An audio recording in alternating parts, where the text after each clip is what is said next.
people here, by the way. Yeah. All right, welcome to another episode of Family Tech Talk. This is the channel Family Tech, where you get all the tech tips, news, and information you didn't even know you needed. So today I am so excited because this is such an important topic, and I get questions about this and surrounding this all the time. So I thought, why not go to the ultimate resource of fighting pornography with Clay, who is the co-founder of Fight the New Drug. And Clay, can you tell me a little bit about yourself and kind of your mission and what you do? Yeah, absolutely. And thank you for having me on. I mean, it's such an important thing that you do, and talking to parents about these challenges that they face that are unlike any other time in human history. So I'm a big fan and glad to be here. As you mentioned, my name is Clay Olson. I did start Fight the New Drug, a nonprofit that educates young people on the potential risks and harm of pornography and other forms of sexual exploitation through science and facts and personal accounts. We go out to public schools. We've been to thousands of schools and hundreds of thousands, over a few million youth that we've educated or spoken to in live presentations throughout the world, and just really trying to amplify the message that pornography can be harmful, and it can impact us as individuals, our relationships in our society. And it's just been a cause that when I started it back in college, it's just been very passionate about. I saw how destructive that was to my peers, nearly 14 years ago, and it's only gotten worse. And I wanted to do something, raise a voice that wasn't being we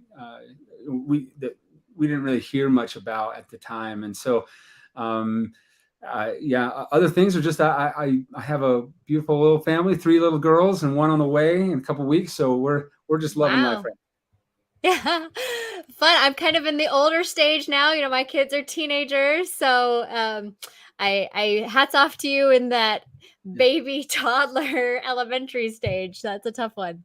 Yeah. So you've, like you said, about 14 years ago, you've been a pioneer on this for a really long time, and your organization was called Fight the New Drug. So what kind of went into deciding on that name, and maybe explain a little bit more about the research that backs that up? Well, yeah. So the name, it's an interesting one. So we were just college students. We didn't know what we were doing. I mean, we had never started a nonprofit. I owned a creative agency at the time. Like, it was a small creative agency where we had some designers and, developers and, film. And so my mind was in kind of like building campaigns. I studied business and entrepreneurship and marketing. And so we really wanted to kind of come out when we realized that there was just nobody really talking about this in the way that could get into public schools, in a way that could really resonate with young people. Most of what we heard from was either over a pulpit in a religious context, which often doesn't land with young people in the way that it's done. And then you'd hear about it maybe from your parents, but they didn't really have the backing of the why behind it. So it was just not a healthy conversation happening with young people. We're like, let's change that. And it was kind of this creative challenge. Like, could we, position and package this in a way that connected with young people and really change the conversation from "dude, check this out" to "dude, that's not cool, and here's why." And so it was this kind of challenge that we were like, could we do this? And this is a passion of mine because I had a cousin that struggled with pornography. He was much older than I was, and he struggled to the extent that he needed more and more often and a more extensive version, a more extreme version. And he acted out in ways that were illegal and inappropriate, and he went to prison. And that was a hard thing for my family. And that was the first kind of light bulb into maybe what this could lead to for people. And, having struggled with it myself to some degree, at least some degree, and seeing where it could really lead for a lot of people in more extreme versions, I was just like, okay, why are we not talking about this? Why is this something that we can't really address? And so we started to dig up. We were on campus and we started to dig into research and what was available in the literature. And what we felt is that we stumbled on a lot of data, a lot of scientific backing, and in hindsight today, there's just so much more that we now have access to. But back then, we felt like we were just stumbling onto a just treasure trove of information that nobody knew about. And so we wanted to like package that and make it cool first and informative second, and then deliver that to young people and to our peers at first, and then kind of trickle down into high school, middle school age. And that's what we did. And that was, we didn't know what we were doing, but we did that. And coming up with the name was one of our earliest things. I remember we gathered a bunch of college students together in like focus groups, and we were like coming up with names. And, we came up with everything that was like, if I remember a couple of the other names, like Victim, and like some of them were pretty dark and, extreme. And I remember at the time, I just really wanted a name that kind of invoked action, to a call to action. And at the time we were reading a book by Mark Castleman called The Drug of the New Millennium. And it was all about pornography. And we had read that book, and we were just like, oh my gosh, like this is the new age drug.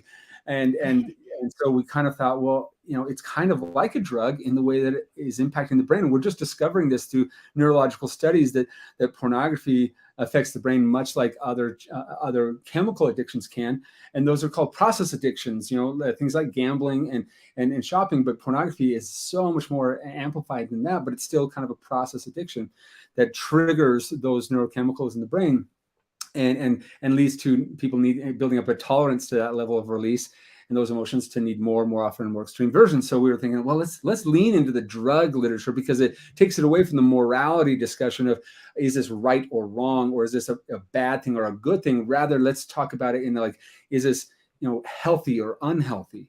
And drugs had already kind of accomplished that. We talk about drugs very much like they're not good for you and for these reasons, and that's why you shouldn't smoke. It's not a moral conversation. It's a health conversation, a public health conversation. And we wanted to frame pornography, which had not been done, in more of a public health framework. So we called it Fight the New Drug. And the fight was kind of more, a call to a youth rebellion of like standing up against the man, standing against those that are oppressing us, and an industry that is manipulating and taking advantage of us. So it was kind of a youthful call to action to rise up and take back our relationships and our connections and our own self-worth. And so that's how we came up with the name. That's awesome. I really love that you touched on, kind of what it actually is doing to your brain as a health crisis, similar to, alcohol abuse and things like that. So I think it's a really important, I love the name is what I'm trying to say, because it really kind of calls that, people can understand drugs are addictive. This is also addictive. And this is, how we need to approach it. Yeah. Yep. That's right. Went there. Yeah. So one of your mottos that I love is porn kills love. Can you explain a little bit about, how you came up with that one and the backing behind that? I mean, so there's three main pillars that we teach about, that we are really focused on. And that's like how pornography affects the brain, how pornography affects the heart, and how pornography affects the world. And we even have a documentary series that's free to anyone that's interested, that they can watch with their kids, not just about their kids, but with them, to trigger conversation. It's called Brain, Heart, World. And so all of our presentations, we talk about brain, heart, world. It's all about brain, heart, world. That's the framing. So when we talk about heart, and this is the one that really hits home for a lot of people, and that is our connections and our relationship. And there was a study that came out of Harvard, and it was a 70-year study at trying to answer one question. The one question they're trying to answer is, what is the secret to happiness? And they gathered 700 teenagers together, and they analyzed them. They took the vital signs, they did brain scans, and over 70 years they followed these teenagers, continuing to follow up with them with more brain scans, more vital signs, more questionnaires to identify kind of what patterns they could find. And these individuals became doctors and nurses, and one even became president of the United States, John F. Kennedy. And over this mountain and lifetime of data, or many lifetimes of data, they tried to answer this single question of what is the secret to happiness. And the conclusion of this study was so conclusive and so definitive that it led the lead researcher to say and conclude that love is, or happiness is love. And it's basically saying that our relationships and our connections with others are the definition of what brings us happiness. And so anything that could come in and harm those relationships and those connections can ultimately harm and damage our happiness. And happiness is something that we all aspire to have and be.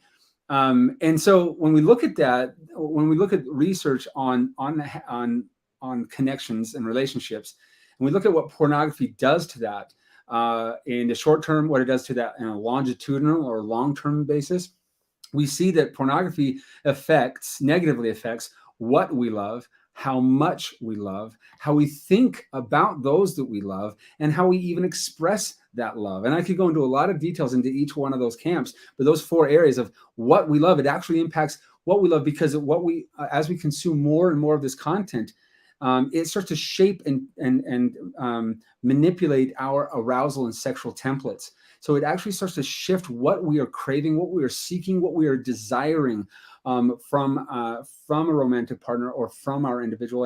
And studies are so clear that those that consume pornography on a regular basis have a decreased sense of satisfaction in their real life relationships, in their marriages, in their connections.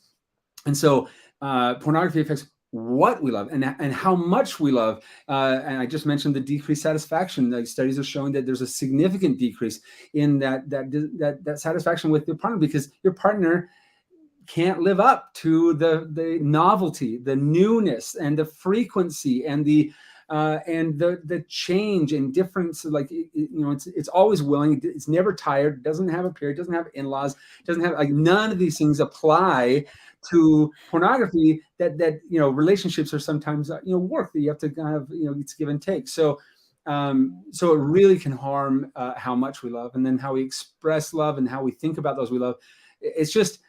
It kills love. So as we looked at all the research, we were just like, how can we express all this kind of like jargon and all this research in something that can just like cut to the center of it and be a billboard? And we were talking. And I remember one of my employees, Kais and Dana at the time, he's just like, it's kind of like porn kills love. You know what I mean? And we're like, now hold on, what was that? I was like, he's like, it's kind of like porn kills. I'm like, put it on a t-shirt. So we just threw it on a t-shirt. We thought it was like, nobody's going to buy it. It's too bold. It's too like in your face. And that just, became this, we sold just tens and tens of thousands of those t-shirts. And it became this conversation starter for a lot of people. A lot of people, it's too much, like they're like, I couldn't go there, but we have other more tame messages on t-shirts. But a lot of people, that was what they wanted to share. They were like, it destroys love. And it's true. It literally kills love. It's not to say that those that consume porn can't love and that don't love and there are bad people. Not at all. That's not the point of that message.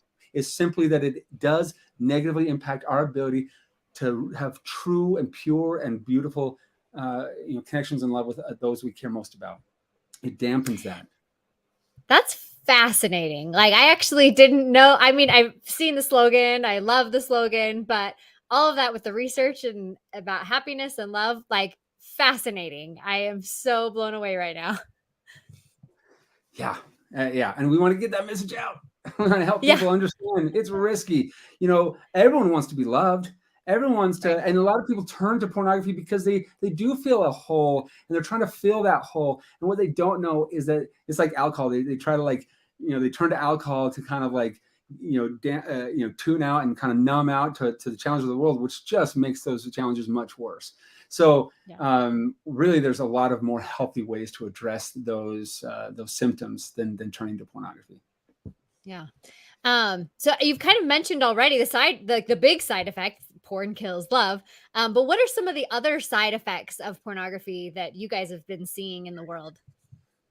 Oh my goodness. I mean, the list is very long. I mean, individuals that consume pornography, there's actually research that those that consume pornography are much more likely to everything from, have promiscuous sex and extramarital affairs to to think of women as less than, or or being more abusive to women. Because the thing is that pornography, um, uh, uh, when men watch pornography, they've done brain scans on men that watch pornography, and primarily men. The study was primarily done with men, although a lot of the literature applies to both men and women. We'll talk more about that in a second. But with men, they've done brain scans, and the part of the brain that lights up as they view pornography is the part of the brain that deals with objects, not the part that deals with relationships and connection. And so the more, and then a study was conducted, and many studies have been conducted, and up to about 88% in one study found that 88% of the pornography that people are consuming, this is mainstream, this is not dark web stuff, the mainstream pornography that people are consuming is found to be aggressive and in some cases violent to women. Aggressive and violent to women, verbally and physically. And so when you think about, okay, who's watching this content? And it's widespread. I mean, the number of individuals in our country and in our world that consume pornography on a regular basis will make the hairs on your back stand up. It's just like on the back of your neck stand, because it is so many people that are viewing this. And so and many youth, young kids, as the average age of exposure is 9 years old. So we're talking that's going to be my next question. So good job on hitting that. 9 years old. So that means that's the average. People younger than are consuming this stuff, and they're consuming it on a regular basis. At first, it's curiosity and intrigue, and then it becomes a desire and a compulsion, and that shapes an arousal and sexual template. That shapes them sexually over time. And so the more that we treat people as objects or view them as objects, and that's what pornography really enhances, the easier it is to act out violently against them. So in addition to all the ramifications, and I kind of just picked one and went down this path. I'm not saying that everybody that views pornography is a violent individual and that beats their partner, or that even has those desires. I'm not saying that is a blanket statement there, but that is what is kind of cultivating in many people. And that's why we're seeing so many issues with consent, so many issues in our culture around sexual violence and sexual deviance that really is unhealthy for any relationship or connection. We talk about the Me Too movement. We talk about these issues that are unacceptable in our society, but we rarely talk about the source of that conditioning that's occurring at a very, very, very young age. Yeah, absolutely. We are talking about basically the after effect of what is happening earlier. And like, let's get to the problem here, and then this problem later on would be solved. I talk a lot about this topic. I talk a lot about trafficking. I'm on the board of different trafficking organizations, and I speak on trafficking as it relates to pornography. And it's funny that a lot of people, like, you can hardly find anybody that opposes anti-trafficking efforts. Like, most people are very much in favor of doing something about human trafficking, especially child sex trafficking. Like, it's just like, we're all on board. So we're all up in arms. We link arms. We're like, what can we do? We support organizations that are doing things in this camp.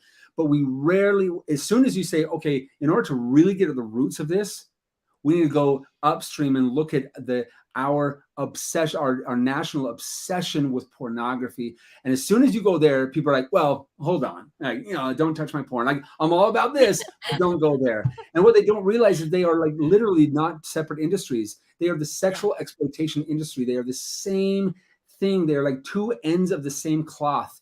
And one fuels the other into existence. And so I don't think that we can adequately address that most extreme version of our societal challenges of human sex trafficking, slavery in our day. I don't think we can truly address that without going and looking at how we're conditioning an entire generation to look at one another in a completely different way. We're redefining the very definition of love and connection for this younger generation, because they're being taught through pornography as their primary source of education. Yeah. And like you said, we're not getting down on people who consume this content. Like, almost everybody has been exposed to it, has, maybe had a problem with it, and if you've struggled with that, we've got some resources for you down the road here in this interview. but, don't have that shame associated with it, start speaking out and like, hey, this is something I struggle with. And when you take that like shame away from it, I think it becomes a much easier thing to talk about.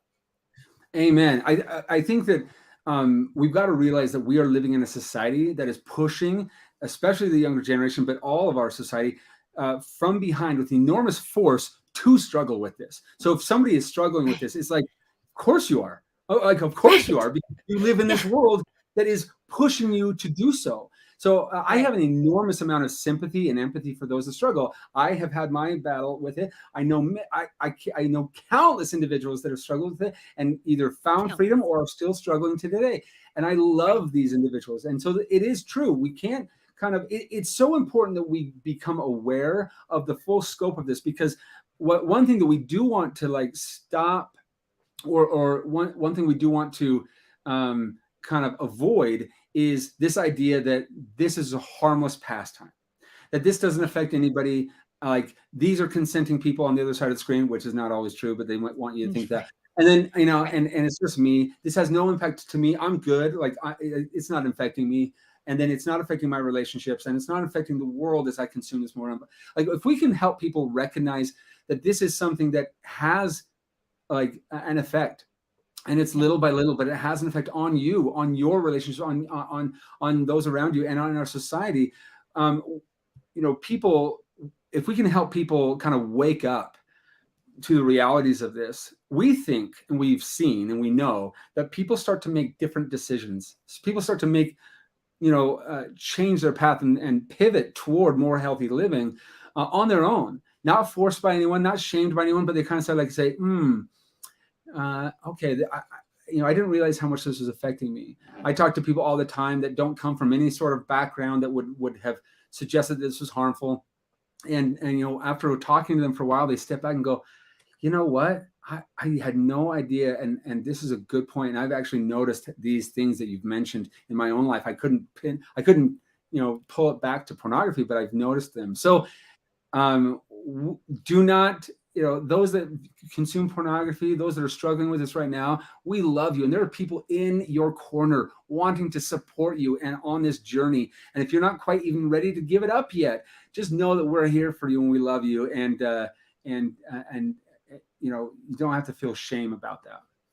Yeah, totally agree. And for those of you watching, if you have any questions for Clay or for myself, please feel free to put it in the chat, and we can get to those questions at the end. But so you mentioned that the current average age of first exposure to pornography is 9 years old. Yes, What are used to be your thoughts? 11. Used to be Right. 11. So, what are your thoughts on why this continues to decrease? If it used to be 11, now it's 9. How is that getting shorter? I mean, it doesn't take much to really kind of understand how it's getting shorter. Like, the ubiquity of technology, and how easily accessible this material is, in addition to how acceptable this content is in our society, and how anonymous this material. Like, if it was smoking, and smoking still exists, and we could talk about the parallels of the tobacco industry and pornography industry, but smoking. If I smoke, my eyes might get dilated. I'm going to smell like smoke. My teeth are going to show some signs of it over time. Like, there are some physical manifestations that I might not be willing, not to mention I have to go buy them over a counter where I have to ask for it and they have to bring it to me. I have to purchase it. People can be watching. Like, there's all sorts of physical and social kind of barriers to most people. They're like, I'm not willing to make those steps over those barriers. Not with pornography. First of all, cigarettes aren't showing up, being thrown at me at every moment. Cigarettes You're not aren't going being to like, accidentally stumble across cigarettes. yeah, like hoisted upon me as I'm, Right. stumbling, surfing the web. It's just coming through the screen. I'm like, I guess, what do I do with these? Like, they're not being thrown at me as I drive. They're not being thrown at me as I watch a movie. Like, cigarettes are kind of in their place, and I can go Right. seek them out if I want to. Pornography comes and finds you at the very youngest and most vulnerable of ages, and they know that if they can get you young, they might have a lifelong client. So this is all about money for them, and they're getting you insanely low. And there are deliberate strategies to get youth addicted to pornography. Deliberate and very calculated strategies. This isn't just like, well, they, they stumbled upon it. No, They're working toward that. And I can give you tons of examples of that. But so yeah, this is different. It's happening anonymously, somewhat, like people, like I can view it, turn off the computer, delete my browser, and nobody knows. I don't smell like it, I don't anything like that. And so it's happening much younger, and the access to it is so much easier than any other time in human history. This rising generation today is dealing with this to an intensity and scale that no generation in the history of the world has ever seen, period. And so we have to have a little bit of like empathy for the youth that are rising up, especially parents. They have to realize this is a different world than you grew up in, and we can't just respond with consequence. We've got to respond with love and understanding and support on how to, and education on how to navigate in a more healthy way. If we come out strong with "you knew better" or "give me that phone until whatever time," we're sending the wrong message, and we're not setting the foundation for a healthy way to navigate this. And it might make the problem worse than better. Yeah, I totally agree. And so my son is 13 years old, but I'm in IT. I've been in IT for 20 years. We've had a lot of technology in my house. And so he knows now, like even now at 13, he'll come to me and say, "Hey, I was looking at something that was inappropriate," and then we sit down. "Okay, how did you find it? Like, where did you go? What do I need to block now? Or like, do I need to block it? Are you going to seek this out in the future?" So we have these conversations, and it's not a like, "Oh my gosh, we've talked about this so many times. I can't How believe dare this." you? How could you? Yeah. Right. Yeah. It's at a place, "Thank you for coming and telling me. And, Beautiful. let's figure out how we can, avoid it in the future." So, Beautiful. yeah. I And mean, not to pat myself on the back, but no, like, I think it's a great approach. that's a great example of how you want to, like, you need to meet them. Like, first express gratitude for them to talk to you. I mean, if your child comes to tell you that they Right. saw something, or they're struggling, or if they're struggling with something, oh my gosh, the first thing you have to do is give them a huge, massive hug. Like, Yeah. oh, I hear you. Thank you for sharing this with me, and then respond. You're in their corner. You're on the same team. And then Right. address the issue as something separate from the two of you over here sitting, as you kind of sit in their corner and say, how can I best support you? How can I best help Right. you? What do you need from me to address this problem? Because we recognize the issue together. So a beautiful example of that. And I think a lot of parents listening, as they think about it, as they think, like, I wish my kid would come talk to me. I found it, or I discovered it, or I caught them. Those are Right. different situations, or they're lying through their teeth. They're saying that they're not problem, but I have evidence that they are. That's a more Right. difficult position than them coming to talk to you, and that's beautiful. Yeah. So, I mean, and I think it's the pre-work for that allows that to happen. If you ignore it, or, you don't have these frequent conversations with your children about, "Hey, this is some of the stuff that you could potentially come across. When that happens, here's the like, hit list of what you need to do, like turn it off, come and talk to me, and things like that." So these conversations, as you mentioned, first exposure is an average age of 9. You need to have these conversations long before you think you need to, for sure. Yes.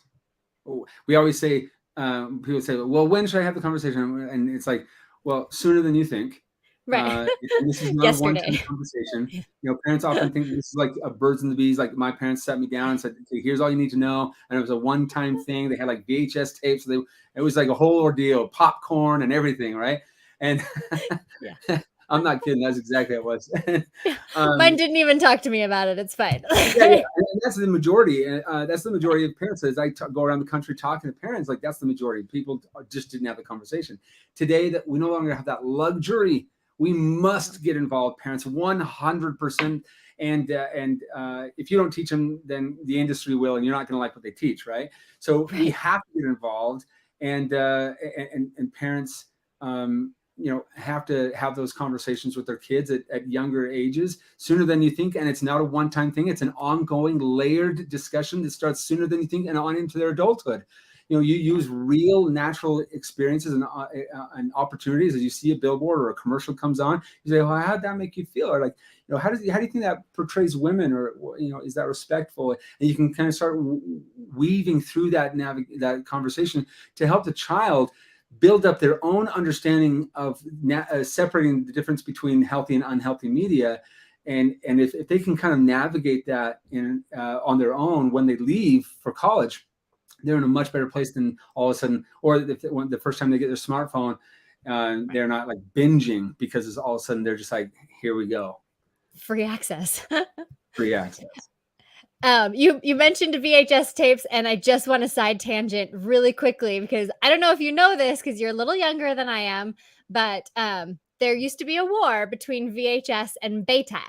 Like, yeah, there's a Simpsons episode. Oh no, Beta. Anyway, with the VHS and Beta, the reason VHS won that war was because of pornography. I don't know if you. Yes, I do know that. It was before my time, but I do know that story because because the porn industry got behind VHS. That was it. Right. That was it. Yep. Yeah. Killed Beta. Anyway. Yeah. So is this a problem? You mentioned this really quickly, but I want to dig into this a lot further. Is this a problem for both boys and girls?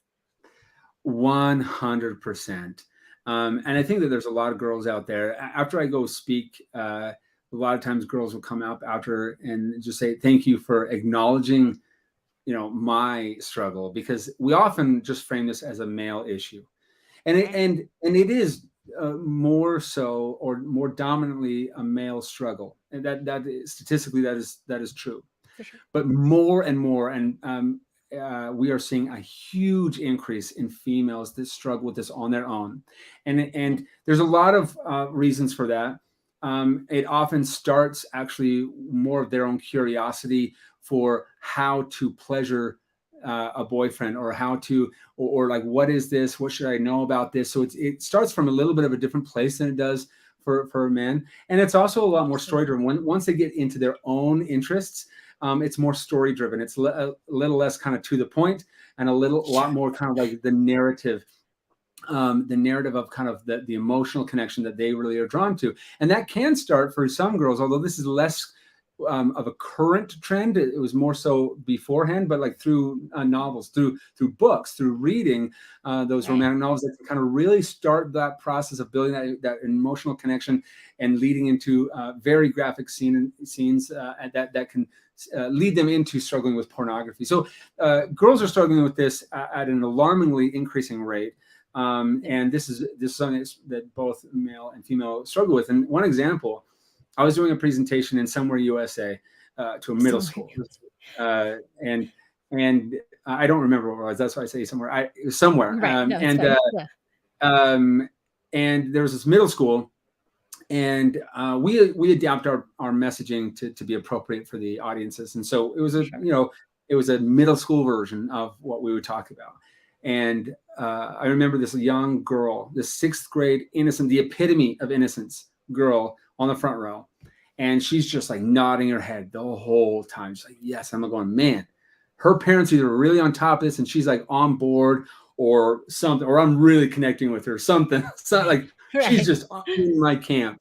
And I get done, and the principal gets up, and she's kind of dismissing classes, and she jumps out of her line, runs over to me, and she had tears just welling up in her eyes, and she was like, tears started streaming down her face, and she said, "Thank you so much.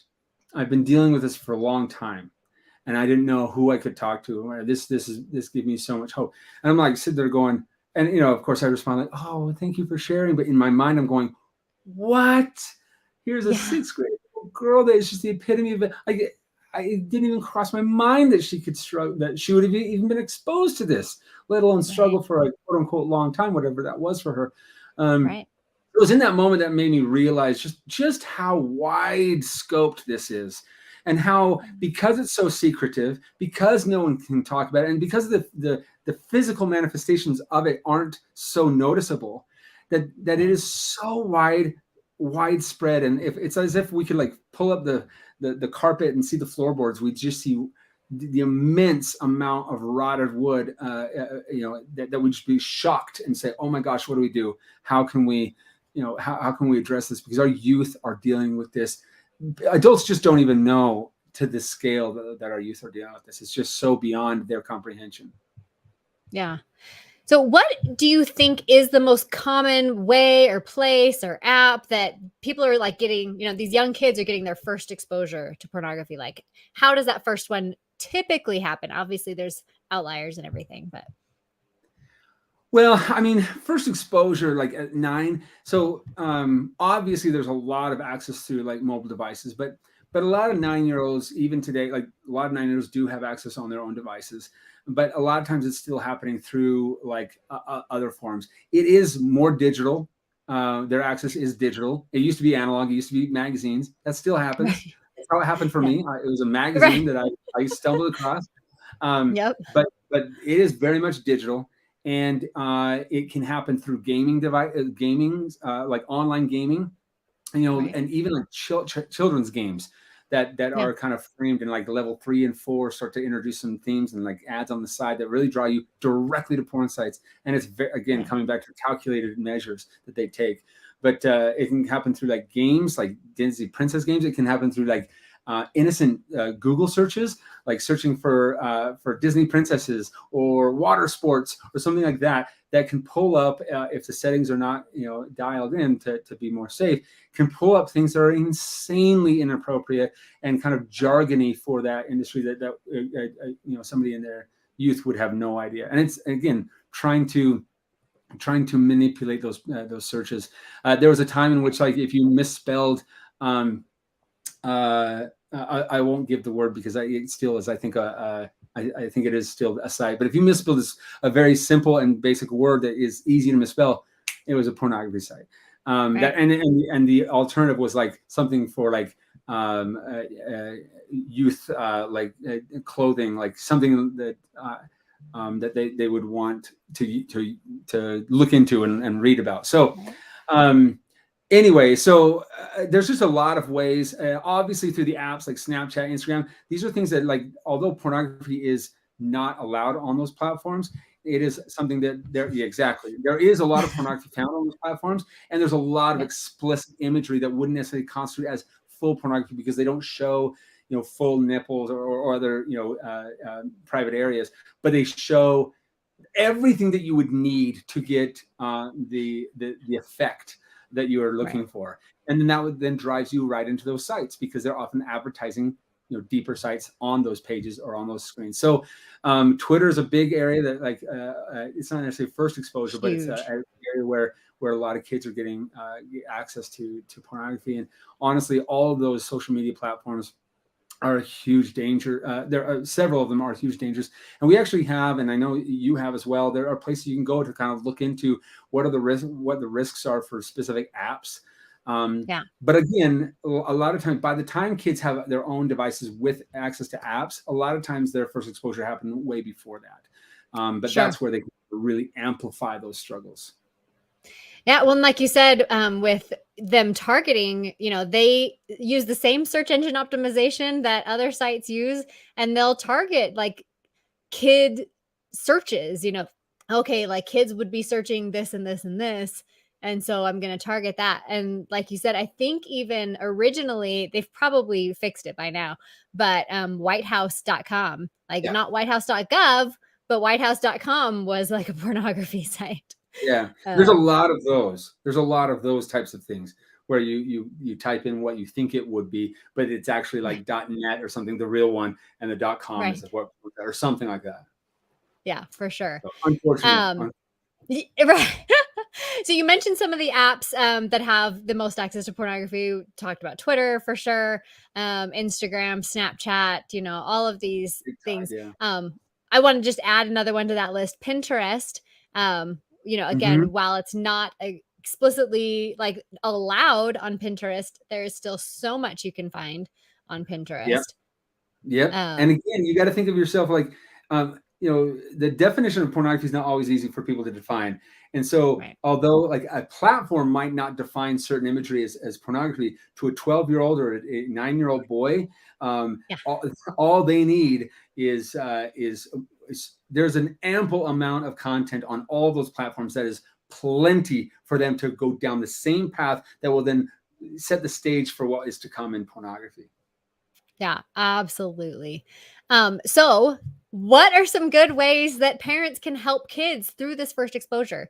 Because I know a lot of parents will be watching, like, okay, I know this is a problem. Where do I start with my kid? Like, you should start now, even if your kid is like 3. Um, you know, obviously age appropriate. When my kids were 3 and 4, I'd be like, okay, if you see naked mommies and daddies, turn it off and come and tell me. Like just really basic, but like, so how can parents help their kids through this first exposure? Well, I mean, I think we've said some things that, like, you got to talk to your kids. Period. You got to engage with your children on this topic, and although it's not comfortable, and maybe your parents never did, we no longer live in those days, right? Right. We live in a time in which that is a requirement, a necessity for survival in those discussions, for you, the survival of your children, to kind of get out of this without too many scars. So first of all, is communicating and talking with your kids in an open and loving and understanding way, and really help them understand the why. A lot of parents, say no, don't, it's bad, it's wrong, it's a sin, whatever, and they don't really kind of back it up with the why. But when we talk about drugs, when we talk about alcohol, we often talk about the why. So why aren't we doing that with pornography from a scientific level? Because there's studies that show that youth respond more to science than they do discussions of morality at certain ages, particularly in that age where they're trying to find where their moral compass or their religious compass is, and that might not align with mom and dad. So if you only come out of it with teaching your family values, we say first, you want to acknowledge and love and acknowledge the conversation and set the stage for a very healthy conversation, and then teach your family. Then teach them this science and teach them the why, and understand, and then teach them your family values, because oftentimes people skip 1 and 2, and 1 would be like asking questions, like, don't talk much, but ask questions and listen and learn from them. Like, what do you think that means? Okay. And how do you think? Oh, okay. So where'd you see that? Oh, okay. Just like understand where they're coming from, or what knowledge that they have that you can add to, and then teach them the research and kind of fill in those gaps of, like, well, actually, like, did you know that this and this and this, and then you teach them the family values. Most parents skip 1 and 2 and go right into 3. Like, right into the, here you go, this is what we believe collectively. And that doesn't hit home. And then number 4 would be repeat. This is an ongoing layered conversation. So you just go through that process and really engage with them, and in a healthy way. There are great resources out there that help you start these conversations. Books. Our good friend, I'm sure you know, Kristen Jensen from Protect Young Minds. Yeah, Good Pictures, Bad Pictures, is a great way to kind of like start the conversation with young kids, to kind of say, have you seen these pictures that we're talking about in this book? And it's like, yeah, I actually saw this, or so and so down the road showed me this. Well, okay, let's talk about that. And how'd that make you feel? And it's natural and normal to have those feelings. You're not a bad person for being interested, or finding that interesting and curious. Helping them understand those things. And I often tell parents, teach them the good before you teach them the bad.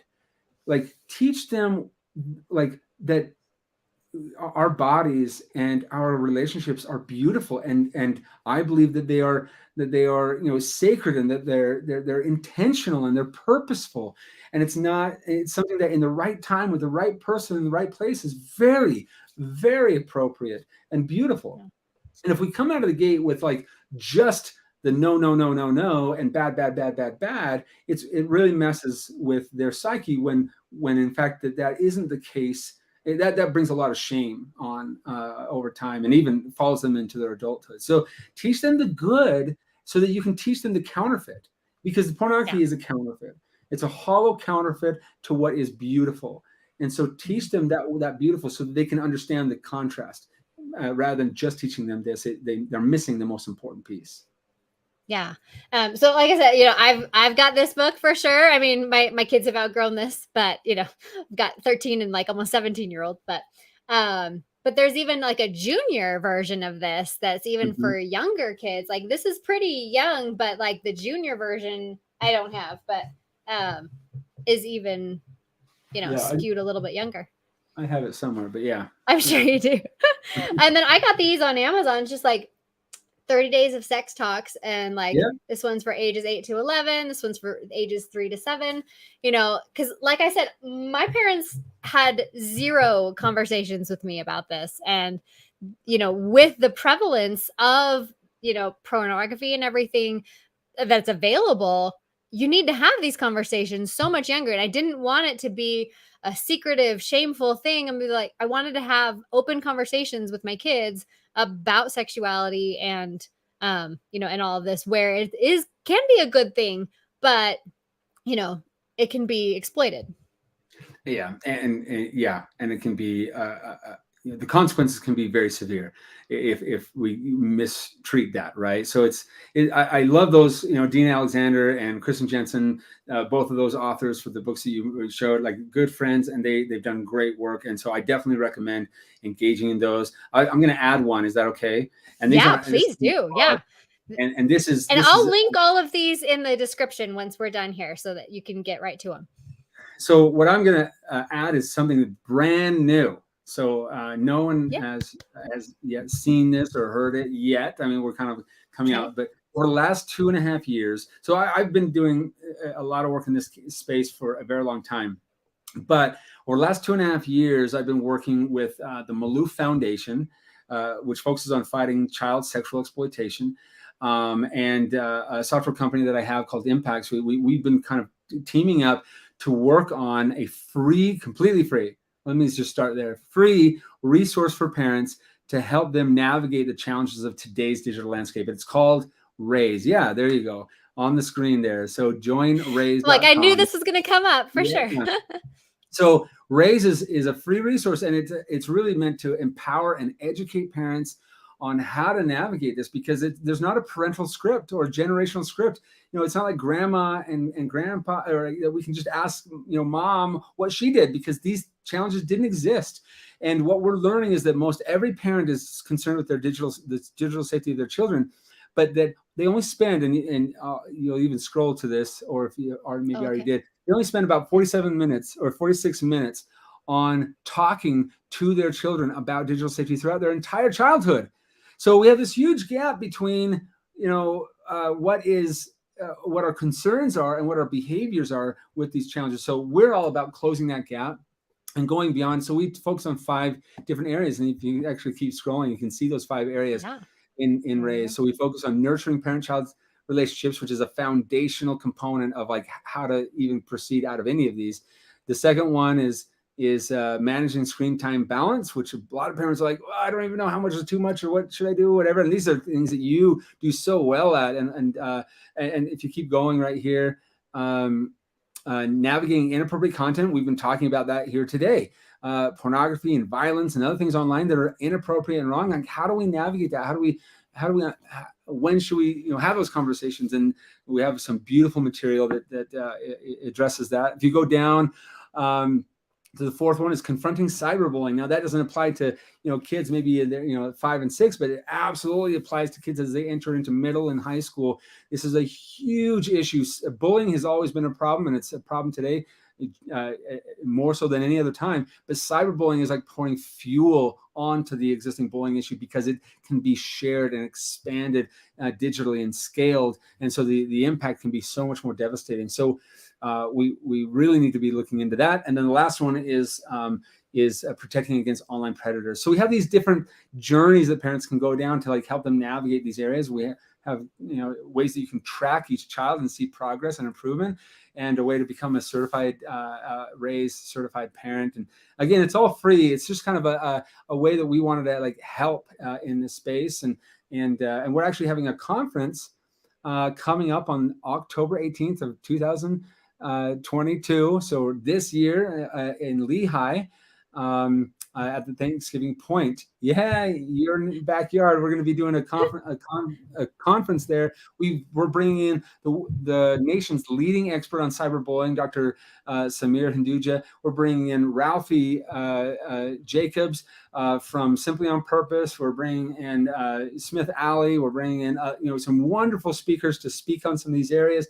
and we're going to be taking this across the country. And so we love for anybody that's interested to come join us on October 18th at Thanksgiving Point. But if you're not even in the hemisphere or in the area, please just know that we have some support for you. In addition to all that we've discussed, here's a free place to kind of download and get some help. This is brand new, so we're kind of in a beta state, but we're excited to get it out there. Yeah. So that October conference, will that be streamed at all? Would people be able to sign up and watch it online? That is a great question. One that we're navigating right now. Okay. So we don't have an answer for that yet. We may allow it to be streamed. No matter what, we will allow it to be purchased or accessed afterward. Good. But whether it's going to be live streamed, we're still discussing right now. Very cool. That's awesome. Yeah. So I've actually played around in the app a bit. It looks great. A bunch of the stuff that, I would recommend and everything. So everybody definitely check that resource out. I think it's going to be super important to help parents. Thank you. So in addition to that, like, what about the kids who are already exposed, already addicted? How can we help them? And not even kids, anybody really. Yeah, anybody. First of all, we've kind of said this. We keep on hitting this. We've got to meet them with love and support. And if they're struggling, we've got to be in their corner and recognize and have sympathy around that struggle that they are facing, rather than just kind of respond with judgment and disgust or anger, and that's going to be critical to their ability to overcome this. We've got to recognize that this is something that takes time to overcome. It's not like okay, so you're not going to do it again. You're not going to do it again. Okay, good. We're done now. And so okay, having that pressure of having a kind of a white knuckle all or nothing, stop it can happen. We've seen it happen, but it's very, very, very uncommon. So the most likely it's going to be a process, and setbacks will occur. And we've got to be patient with that process, and we've got to not kind of fall back into the depths of it, but learn from each step. And there are some great resources out there to support people along this path. Some professional resources, if that's needed, if we need professional intervention, individuals that are trained in these areas. And a great other one is one that we've been working on for many years that people are probably aware of, and called Fortify. That is that has a free version for youth. It's free for individuals that sign up. They can get access to and if you go to joinfortify.com, you can kind of see, and it's a mobile app as well, and it provides education, community, and tracking to visualize that process. And it's a really, really, we've had hundreds of thousands of people go through this program and see incredible results. And oftentimes they combine it with some other interventions that they're dealing with, because it can enhance that process. So this really helps people understand that they are not their addiction, that they are not alone, that there is hope, and that they get to the roots of it. Because it's not just addressing the pornography, but what's leading to this. What are the gaps we're trying to fill? What could be causing this upstream in lifestyles or environments or relationships that we can help to address to kind of really prevent this from following you for the rest of your life, but make it so that you can actually get over this and move on and not have this nipping at your heels. So this is a great resource for both teens and adults. And we have two separate experiences for the teens and different for the adults. Awesome. I love that. And like I said, I will put all of these links in the description, so you guys don't have to memorize all of this while we're talking. But last thing, how can other people, myself, get more involved in what you are doing? How do we support you a little better? Well, there's so many different fronts that we're dealing with, right? We're like the raise aspect for parents. We're dealing with Fight the New Drug to get awareness, and maybe you could bring us into your schools in your local area. Maybe you could, and maybe you can host a screening of the documentary series in your area or in your home. Maybe you could work with us to just get eyeballs and access to the free resources that we've created. And there's other ways. So what we often ask for parents that want to get involved, or individuals that want to get involved, is to reach out to us, and sometimes it's like, what are your passions? What are you skilled at? What do you love to do?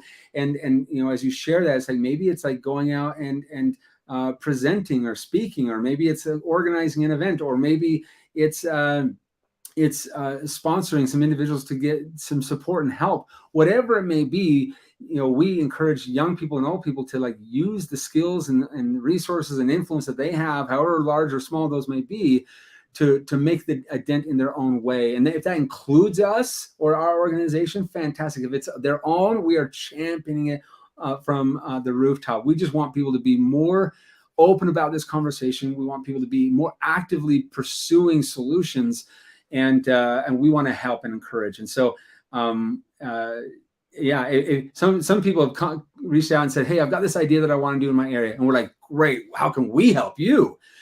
Versus how can you help us? So all of the above is available. Reach out to us. You can reach out to me at clay@fightthenewdrug.org, and we can talk about it. And a lot of good has come out of that.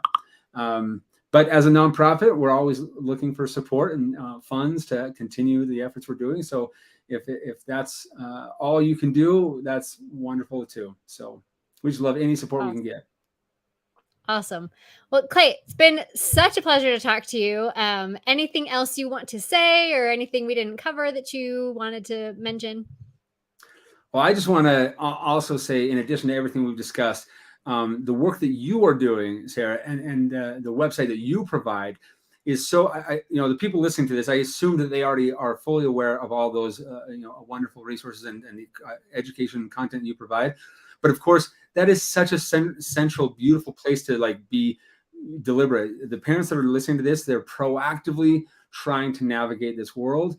And I'm so glad that they found you, and they found kind of all the assets that you can provide them. And you're undoubtedly changing lives. So I'm so grateful for the work you're doing, and I'm a fan, and I'm a supporter. So thank you. Thanks. Yeah, I mean, my goal, I come from an IT background. So I've been in IT for over 20 years, and all my friends would come to me with all these questions about technology, and I'm like, "Oh my gosh, like there's not really a resource out there for people to go to where they feel comfortable." Because a lot of times, I mean, being a female in tech is a little bit unique. There, hopefully it's getting to be more. I love watching girls in STEM, but yeah, being a female in technology, other moms find that a little more approachable. So hopefully it's a little bit more approachable for all sorts of parents. I guarantee it is.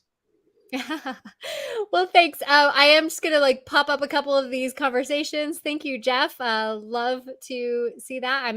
I loved this conversation too, so I'm glad other people enjoyed it as well.